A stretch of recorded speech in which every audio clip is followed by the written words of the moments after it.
And we are live. Good afternoon, everybody, and welcome to Lunch and Learn.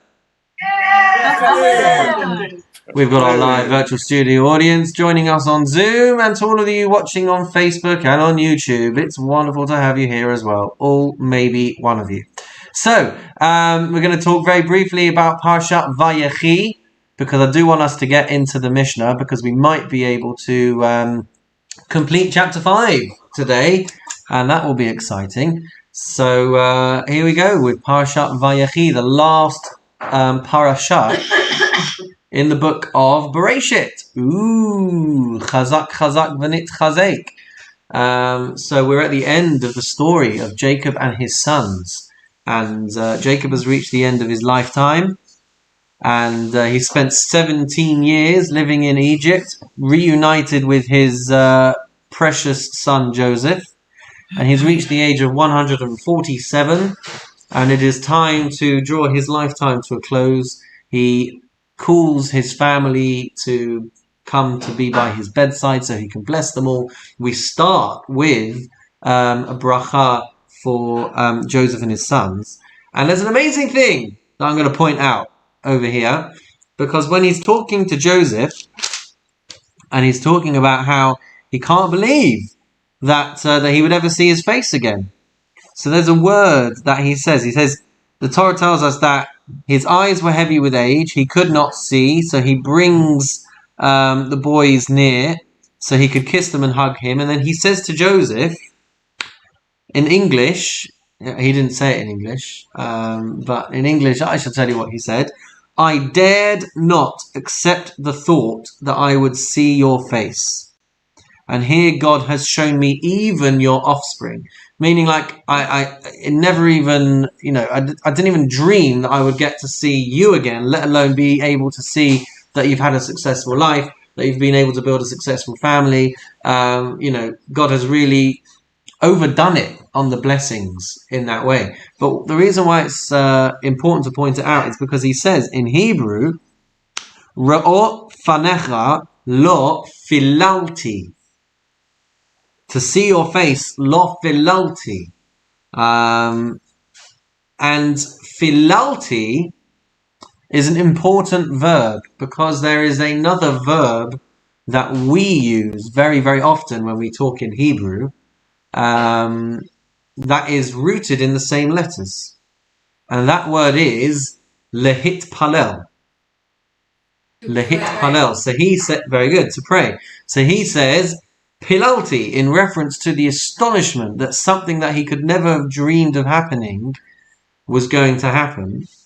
And it's important for us to realize that when we talk about prayer, and especially the fact that lehit palel is a reflexive verb, meaning that we kind of bring it on ourselves, we do it to ourselves. So the essence of this point is that actually when we pray, we are bringing about the ability for God to fill our lives with something that we would never have been able to dream of on our own. You see, prayer has this dual facet. On the one hand, he knows what's right for us and what's best for us, and on the other hand, we have this paradox where if he wasn't going to give me something and now I've prayed for it and now he gives it to me, so how do I change God's mind? It's something that we've talked about in Cafe Tefillah, he says. Cafe Tefillah is back on Shabbos. So it's this paradox. How can I on the one hand be changing God's mind, and on the other hand he knows what's best for me? And the kind of starting point to understand this is to realize that, yes, he knows what's best for us. Yes, it is coming our way, but we have to kind of unlock the door so that that blessing can enter in and can come through. And it's that is done through tefillah, through being mitpalel, through causing these wondrous things, these wonderful things to occur through our introspection, through our meditation, through our words, through our prayers, through our connection, through our kavanah. Good afternoon, Richard. Welcome to the show. right? So that's the pilalti. That's the wonder and amazement. Like I never thought that this would happen. So it's rooted in this. It's rooted in the same idea. When we pray, we are we are we are positioning ourselves to be appropriate recipients for that which we are asking for. So an interesting subsidiary point. I don't know if that's the right word. Anyway, continuing. So he's giving a bracha to Ephraim and Menashe. And by the way, Yisimcha Elokim ke Ephraim v'chi Menashe, we say every Shabbat when we bless our boys.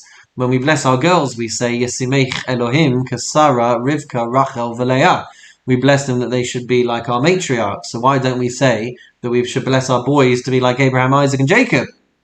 Well, first of all, I guess it would be a bit egotistical for Jacob to say, may your boys be like me. But anyway, that being said, Yesimcha Elokim ke Ephraim v'chi Menashe, they were the first siblings to ever grow up outside the sanctity of a forefather's home.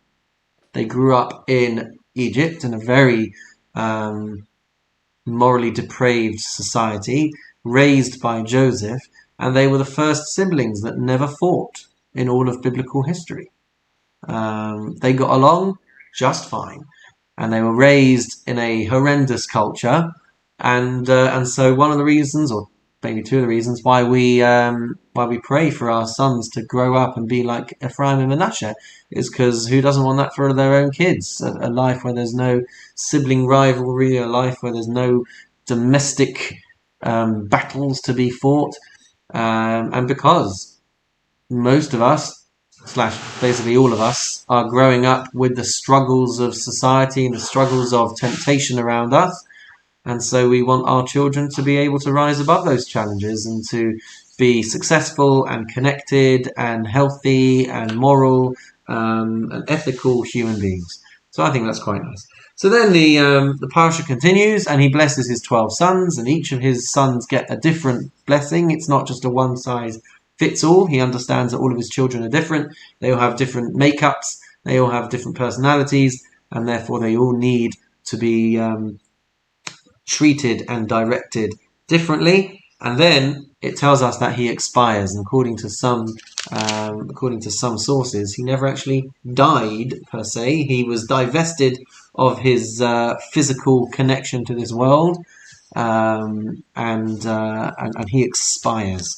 He receives the kiss of death, so to speak, from Hashem, which is literally the lightest way that a person could go.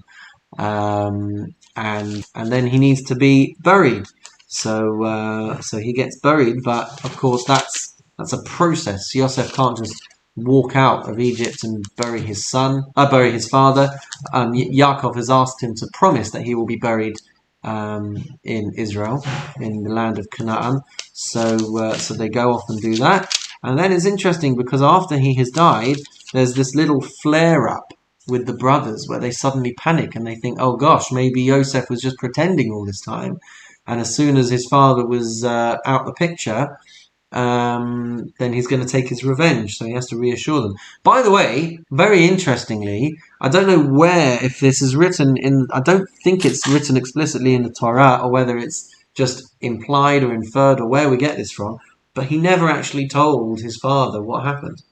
He never dobbed his brothers in, which is an amazing thing. So that's important to realize, that he never actually puts his brothers in the firing line of his father. So he reassures his brothers that he is not planning to do anything to harm them. And then the end of the book of Bereshit finishes with the death of Joseph as well. And the reason why Joseph has to die at the end of this week's parsha, rather than as we enter into the book of Shemot, is because structurally, as we will see in the coming weeks, months, and years of the bigger picture, the book of Bereshit is very much about the Avot, the forefathers, the building blocks of the nation, and then the Shemot and onwards is very much about the actual nation itself. So we have to complete the story, as it were, of the Avot, and then we can move on to the nation, to the So yeah, chazak, chazak, v'nit chazek. Mazel tov, everybody, on completing the book of Bereshit. Let's go on with Pirkei Avot. On Bereshit. Are we still at the end of Bereshit? Are we still in Egypt? Absolutely, we don't come out. We don't come out of slavery for another 3 weeks. Right. Which is a couple of hundred years in in Torah talk. So yes, we're still in it. We finished the book of Bereshit in Egypt, which again structurally is very important and very purposeful.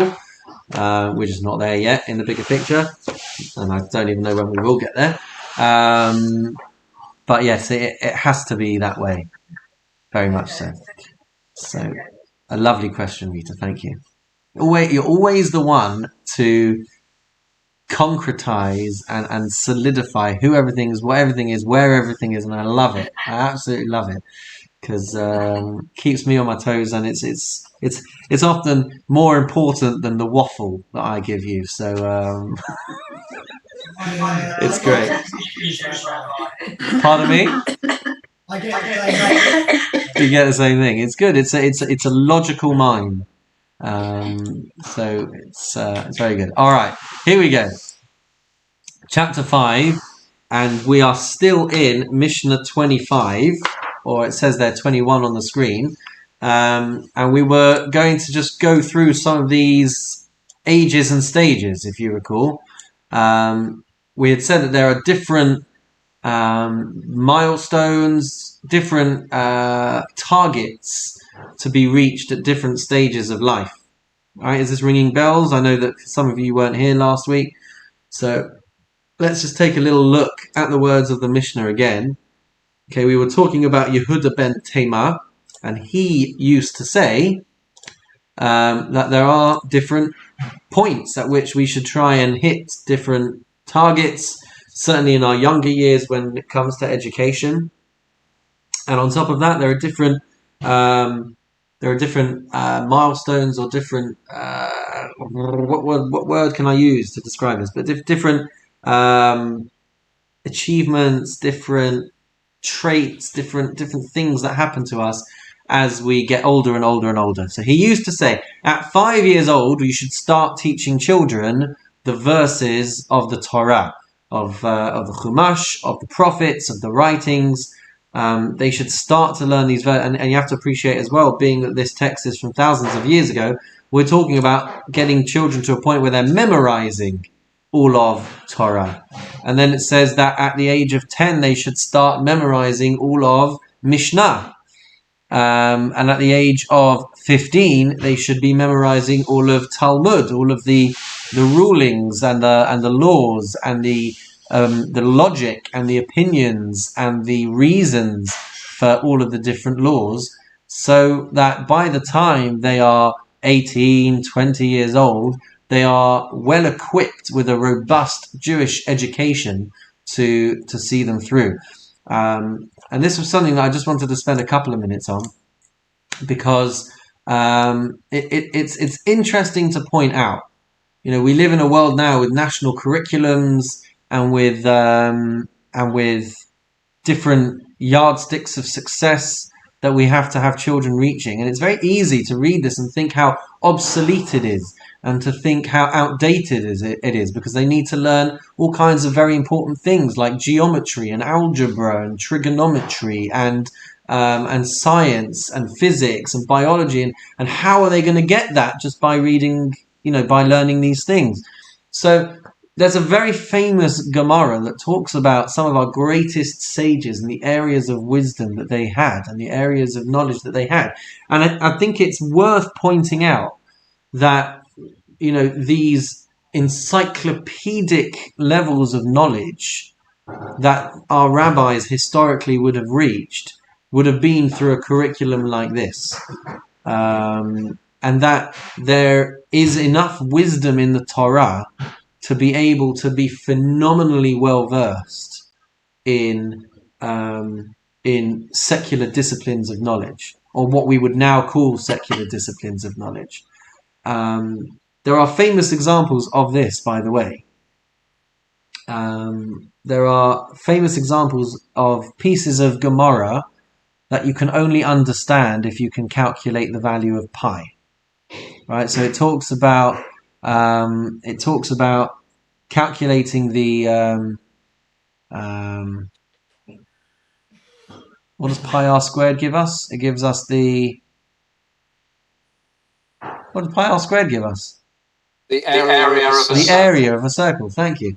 So so it calculates the area of a circle in the Gemara in reference to how to build a sukkah, and it does this through mathematical calculations. So they knew this stuff, and you can learn this stuff just from verses and Mishnah and Gemara, and you've got rabbis who are experts in the way in which you needed to mathematically calculate the length of a month so that you could know when Rosh Chodesh was going to be and know when Rosh Hashanah was going to be. You know, there were experts on astronomy, there were experts on geometry, on all of these very difficult mathematical and scientific disciplines. They knew it. They knew it. They just knew it and were taught it differently. And so I feel like that's an important point to mention. If you go through some of these pieces of Gemara, I certainly don't understand them, but the only way that you can understand them is with advanced understanding of mathematical, algebraic principles, and that's important. One of the things that I never even noticed, I completely missed this, but we know that modern words, Latin words, English words, we find that they are rooted in Semitic languages such as Hebrew, such as Aramaic. Now there is a word called gematria, which talks about the numerical values of different letters and how it all adds up and how it all calculates. And it's interesting because somebody pointed out that the word geometry is rooted in the word gematria. I'd never picked up on that. I'd never noticed that, but it's just so obvious that there is a connection there, because a gimel can also be a j as the flow of history developed. So gematria, geometry, they are rooted. So we shouldn't read this Mishnah and think it's obsolete and think that if people had this kind of education, then they won't be well versed in secular disciplines. It's inaccurate. I'm not saying that nowadays we are very successful in bridging these two worlds, and that with an exclusively Torah education that we could guarantee a high level of academic success in these secular disciplines, but the information and the wisdom is all there if one knows how to access it and one knows how to teach it. And there are books written on the subject of how technical and complex some of our different sources are, and how we learn different things. You know, it took NASA until the 20th century to figure out how long a year is, with all kinds of computers and all kinds of calculations. But our rabbis calculated it thousands of years ago. So the information, the wisdom is there. One just needs to have it applied and taught correctly. Anyway, we continue. So let's have a look. Bit young, isn't it? Ben Shmona Esrei lechuppah, at 18 years old to the chuppah.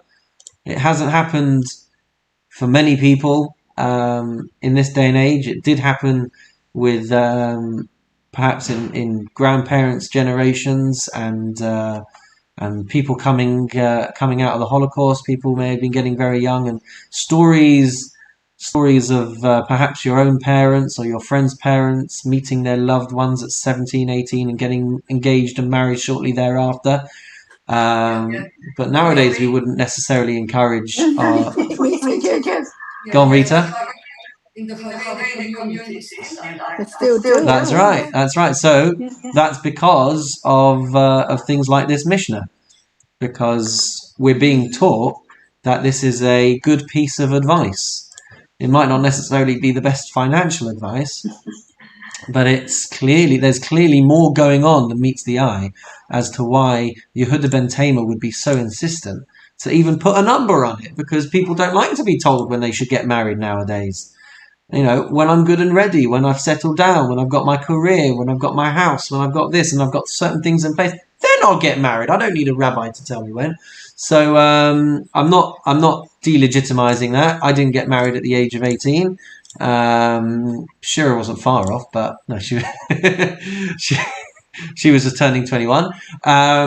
But there's obviously a reason why the Mishnah would encourage early marriage, and there must be a reason why up until the late 19th century it was very much the case that people would get married at very young ages. And fundamentally, I believe the root of the reason is because we are trying to advise younger people to channel and conquer their physical desires. We can't escape the fact that people have urges and people have lusts and people have needs. And oh yes, that's right, guys. It is my anniversary today.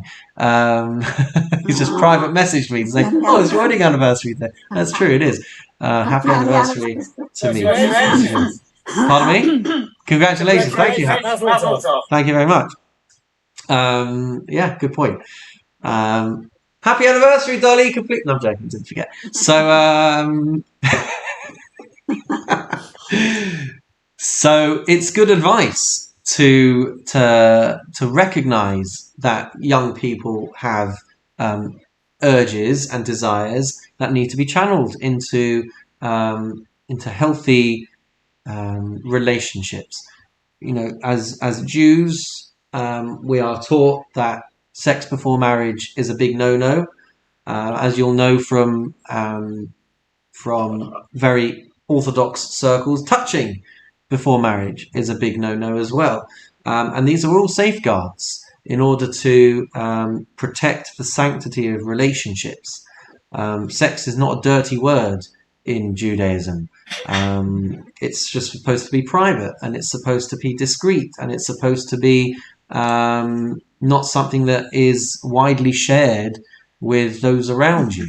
There's supposed to be modesty, and there's supposed to be delicacy. Delicacy? No, I don't know if that's a good word to use in the context, but it's supposed to be a lofty and holy thing, and not a crude, sensualized, self-gratifying experience, which is very much, I think, you can agree with me or disagree with me and shout vociferously if you like, but that's very much how society seems to have steered this topic and this conversation.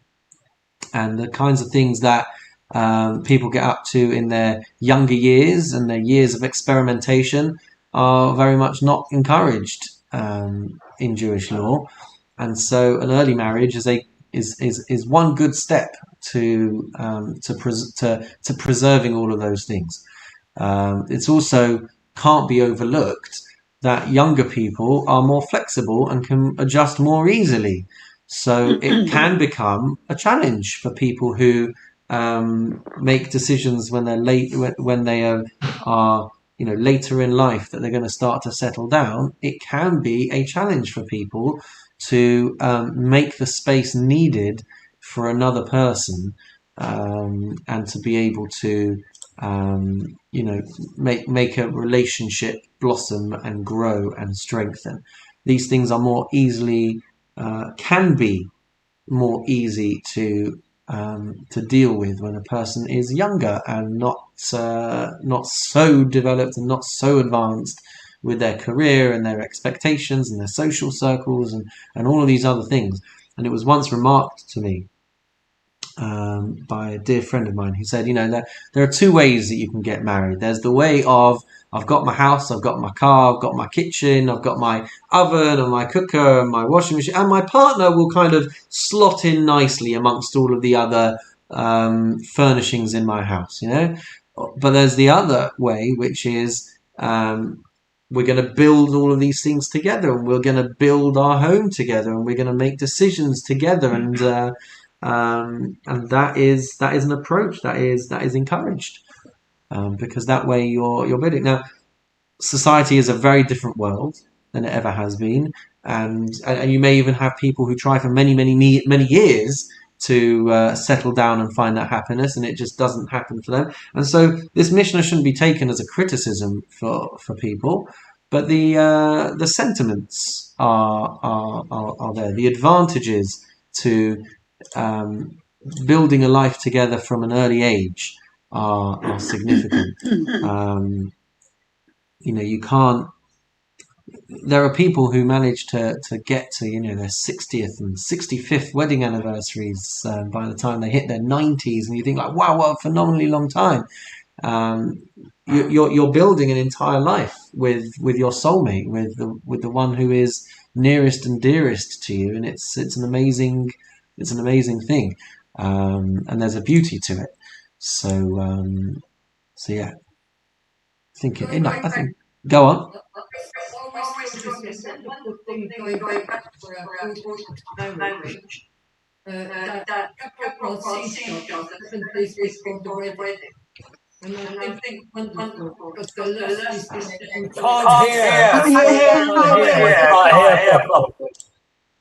Try again, Rita. I said it's a wonderful thing. No, can't hear. No, I don't hear. It's very muffled. I can't hear you. You might just need to twist something a bit nearer to you so the microphone It's like echoing. Is this better? For me, it is. Yeah. Well, I was just going to say that in Jewish wedding ceremony, you're not supposed to see your bride, and you're not supposed to see the bride, and vice versa. And the reason being the last of every relationship is not stronger. Yeah. So if you didn't hear what Rita was saying, she was saying that in a Jewish wedding, the bride and groom usually won't see each other for the week leading up to the wedding, and that's so that when they do eventually see each other on the day, they are more excited. They've been missing each other, and the connection will be that much more intense, because the more that you expose yourself to something, the more desensitized you become. I'm just trying to remember what I was talking to Shira about yesterday, and whether the conversation is actually something that I can share. No, it's not. But we were having a conversation about how desensitized people get from the types of media that they are exposed to, and the type of expectations that films and advertisements and all of these things, and that's if you're one of the lucky ones who get exposed to that kind of thing. But the more extreme adult variety of entertainment that people seem to get preoccupied with very much desensitize people to healthy relationships and to healthy intimacy, and that's all of that is discouraged in Judaism for a very good reason. So yeah, and the monthly menstrual cycle, and the way in which husbands and wives are encouraged to separate when a wife is going through her menstrual cycle, that's all part of creating a degree of separation that allows couples to find ways of making their relationship work without exclusively using physical contact. You build a deeper, more robust relationship, and it enhances and intensifies the occasions when physically couples are allowed to be together. So these are all systems that we have in place to create healthy and successful marriages and relationships. There's all kinds of things that we could say on it, but yeah, I'm not going to. Peter. I suppose one of the advantages in those days is if you got married at the age of 18, you could have children in your life. Right. And I think two generations ago. I'll tell you in a second. I'll tell you in a second. Go on. That my grandmother was one of 10 children. So, get married at 18, you have children. Yeah, so Peter was saying that it would be that you start earlier so that you can have more children, and how people in our parents / grandparents / great grandparents generations would have been one of 9, 10 or more children, and nowadays people are having fewer children. So yes, that is a fair point as well. It is very rare. So everything has changed. Society has changed. Yeah. In those days, girls didn't work. So everything changed as well. But I understand what you're saying, obviously. And I can understand it, but the whole society changed so much. Yeah, if you didn't hear what Howard was saying, society had also changed as women started to work as well. So, not all of the societal factors are negative, but society has certainly developed and has certainly changed 100%. Now, let me just try one thing. 1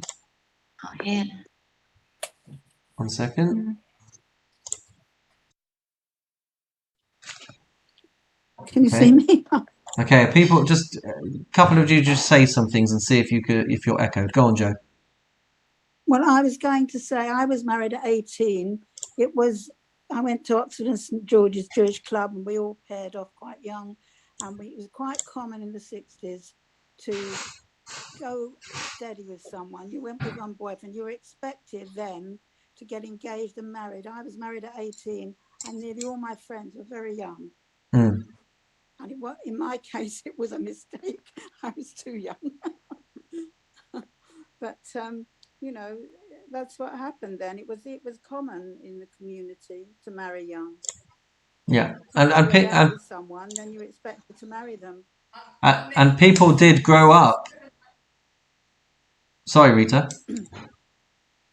No, I'm saying when we met, Peter and I, we were married 7 months later.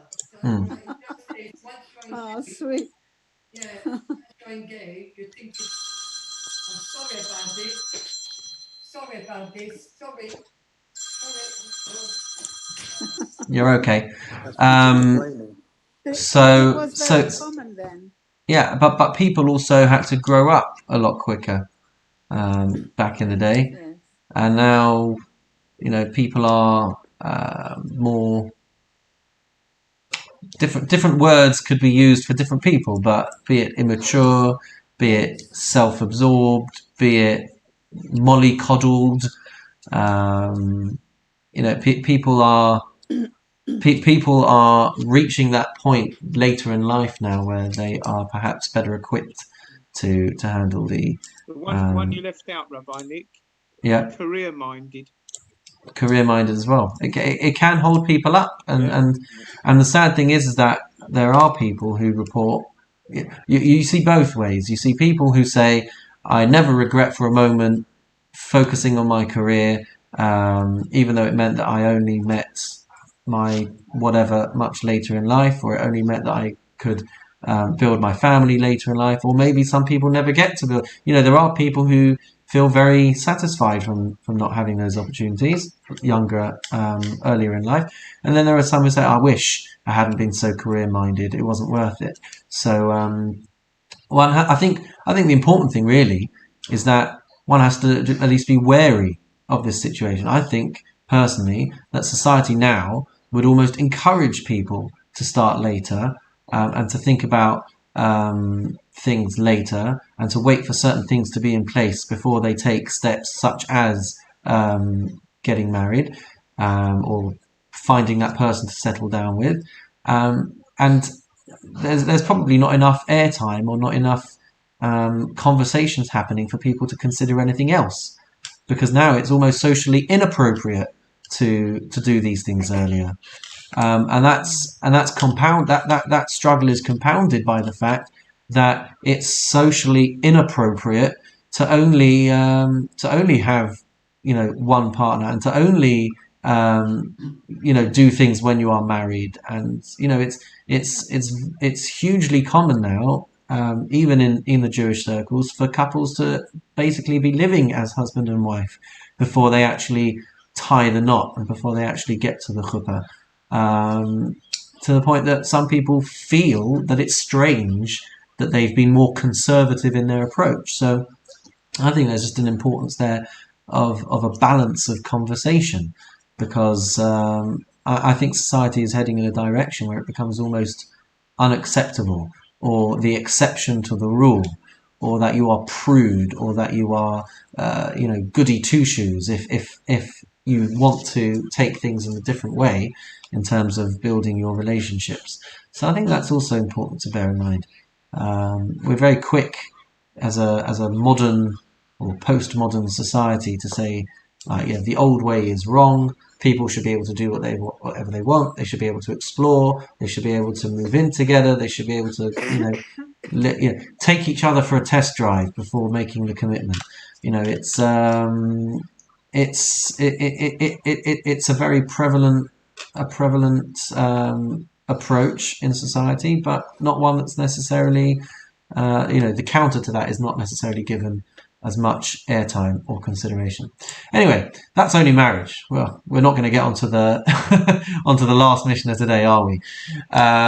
So let's move on. Ben Esrim Lirdof, the age of 20, where we start to get into some physical and psychological stages of life.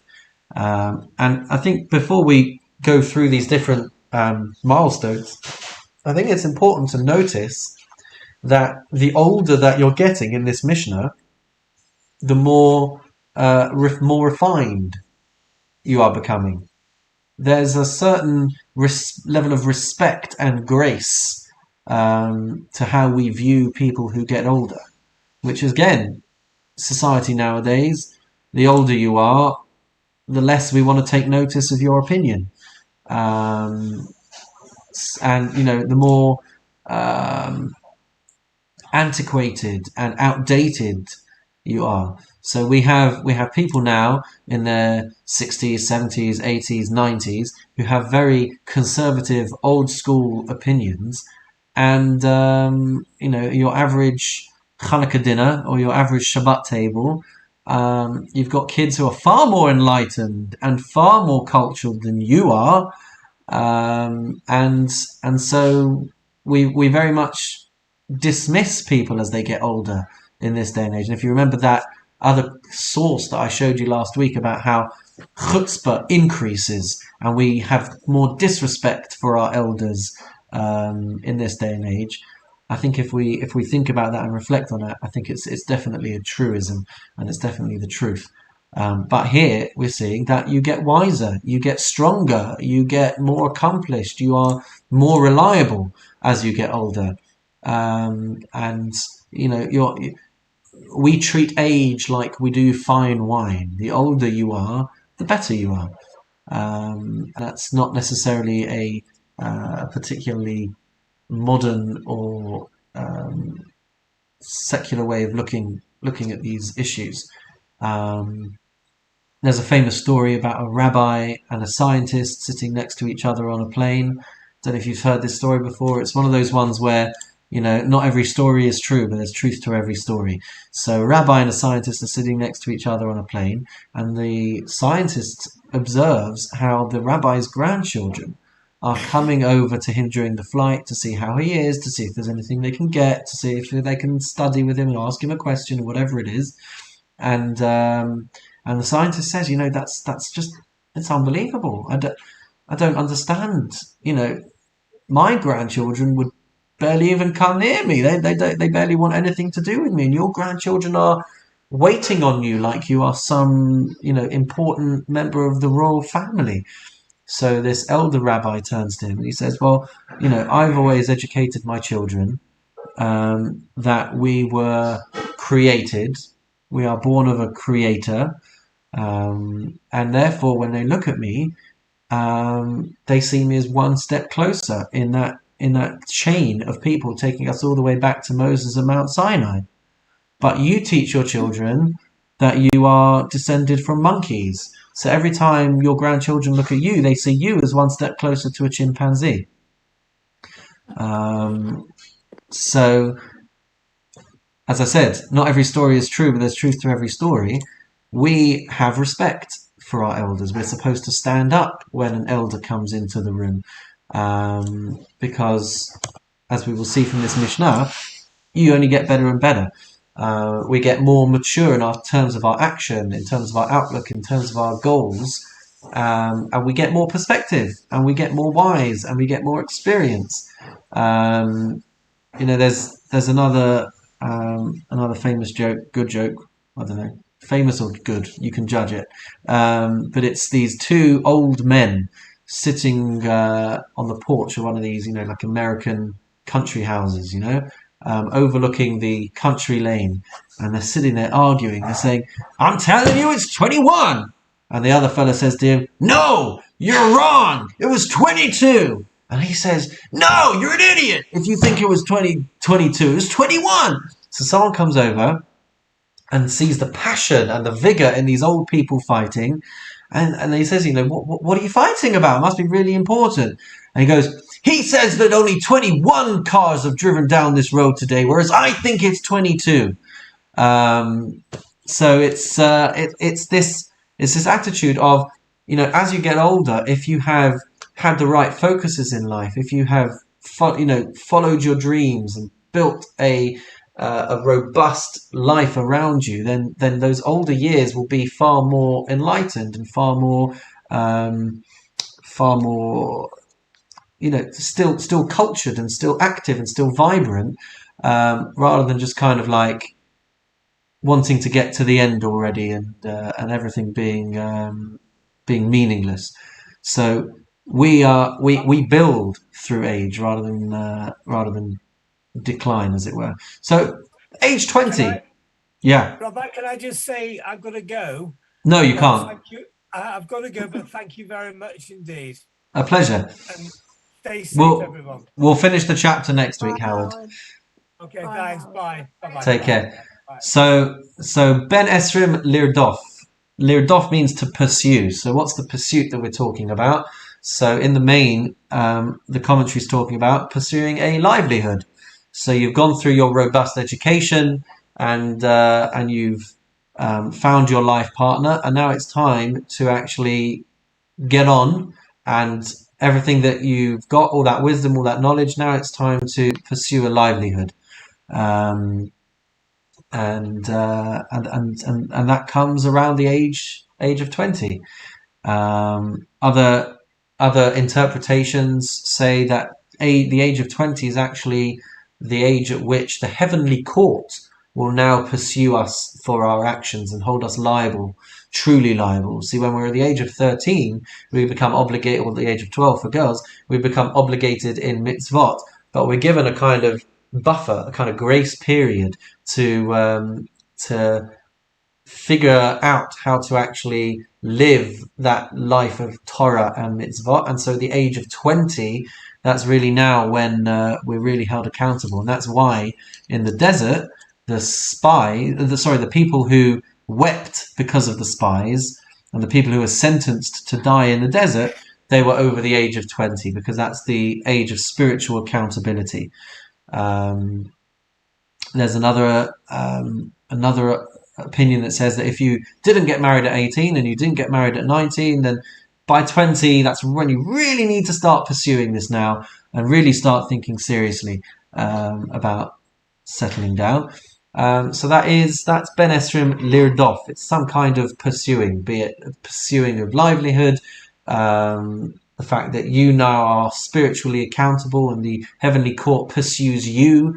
So whatever way round it is, that's the age of 20. The age of 30, we say, is lakoach. It is the age of your peak and the height of your physical strength. Where do they get this number from? So the Levites had to be 30 years old before they started loading and unloading the wagons to build the Mishkan, to build the tabernacle, and that's because that is the height of your strength. Another interpretation, interestingly, is that koach means the power to influence others. So you spend kind of 30 years acquiring your knowledge and acquiring your wisdom, and from the age of 30, you are now a bit more of an accomplished thinker to be able to share and influence others. So that's ben shloshim lakoach. Ben arba'im labina. The age of 40 is the age at which you attain understanding. So the commentaries talk about how, by the age of 40, your intellectual abilities have matured. You are more perceptive. You are able to really understand ideas, and you're able to extrapolate from one thing to another. And your neural network by the age of 40 is really holding in a very good and informed place.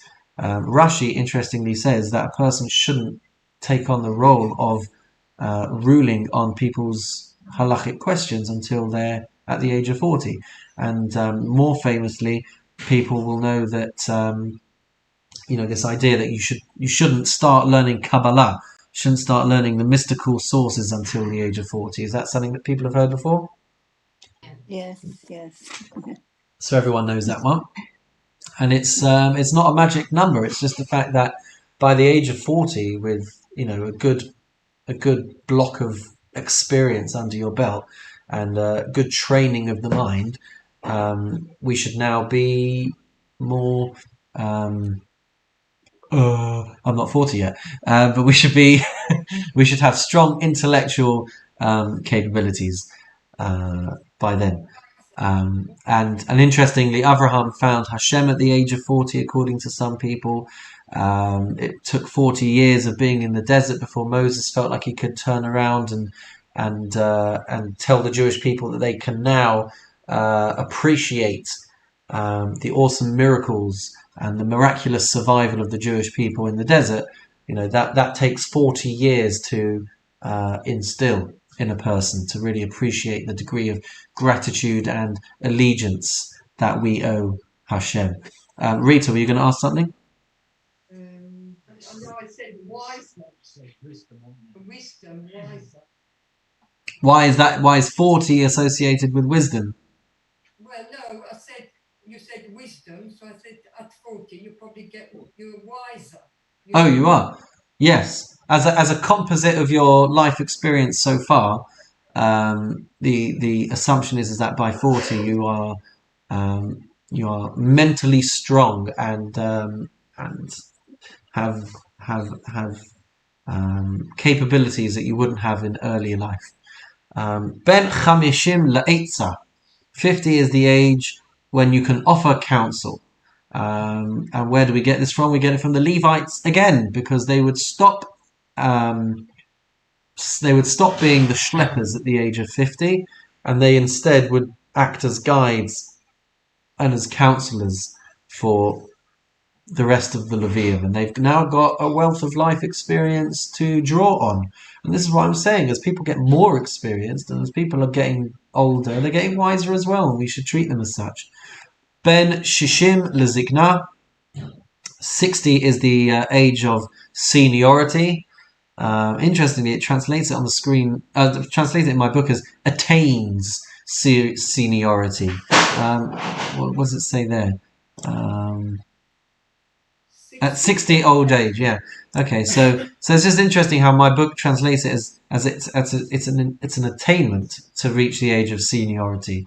You're starting to appear senior, but you are most certainly also, again, more mentally robust, for want of a better word, by the age of 60.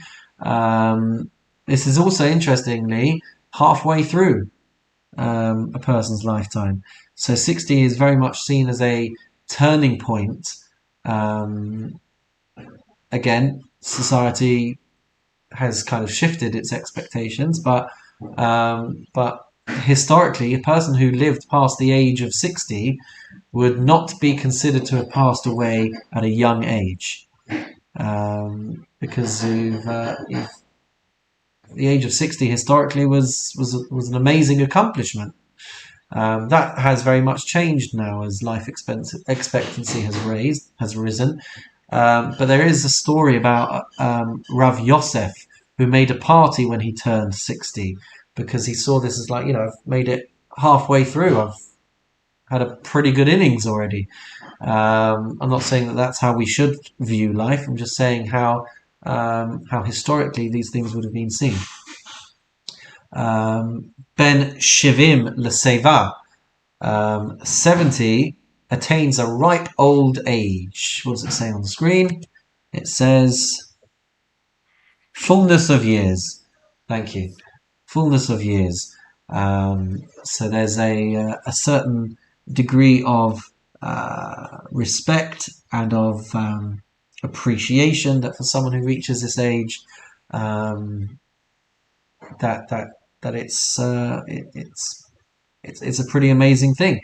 And there's a famous story that we read every year on Pesach about Rabbi Elazar ben Azariah. When we read that bit in the Haggadah where he says, "I am like a man of 70 years," and we always ask, what's that whole thing about? I am like a man of 70 years. So the point at which he said that, he was only 18 years old. So why is he saying, I am like a man of 70 years? And the story goes that, I've forgotten who, I think it was Rabbi Gamliel got ousted as the Nasi, as the head of the Jewish community, and they needed a replacement. And Rabbi Elazar ben Azariah was the best candidate. He was a childhood prodigy. He was an absolute genius. But there was just one problem. He looked like an 18-year-old. And he was concerned that nobody would give him any respect. So the story goes that he went to sleep one night, and when he woke up the next morning, his hair had turned white overnight, and his beard had turned white overnight. And that is why he says, I appear like a man of 70 years old, because his physical appearance changed miraculously so that he would accept the position as Nasi, because, again, you have to give respect to your elders. So one of the reasons why 70 is considered fullness of age is because King David was 70 when he died. And there's a famous story that we talked about in the bigger picture, that Adam was destined to live for 1,000 years, and he saw that the Mashiach, or the lineage of Mashiach, was supposed to be born and die on the same day. King David was destined to die in childbirth, so he donates 70 years to King David, and that's why Adam dies at the age of 930. King David lives till the age of 70, dies bang on his birthday at the age of 70, and that's why King David says, I have had fullness of years. So fullness of years is associated with the number 70. Ben Shmonim Ligvura. This is an interesting one, isn't it? An 80-year-old shows strength. Now this is completely counter to how we would think, because we would think 80-year-olds are already starting to get weaker, and yet in Judaism 80-year-olds are strong. They're giborim. So one of the ways of understanding this is that their physical powers are starting to wane, but that means that their soul becomes more dominant, which is an amazing thing as well. You reach the age of 80, and you are now able to spiritually become very, very strong. You're not going to necessarily have the same physical urges or the same need for physical pleasures and satisfaction, and so that should allow us at the age of 80 to enjoy spiritual pursuits.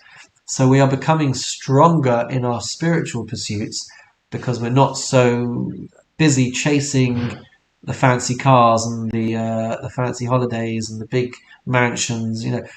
People are already downsizing by the time they're 80, not looking for the bigger mansion.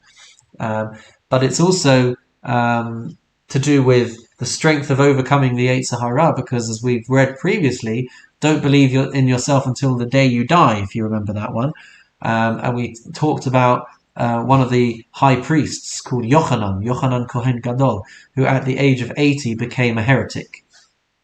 Even though he held one of the highest positions as the high priest, he became a heretic at the age of 80. So you need gevurah. You need the ability to overcome your Yetzer Hara, your inclination, even at the age of 80, because you can never be certain that it won't become a problem for you. Ben Tishim, at the age of 90, it says lashuach. You are stooped over. There weren't too many commentaries on this, but I kind of think it is as it is a little bit.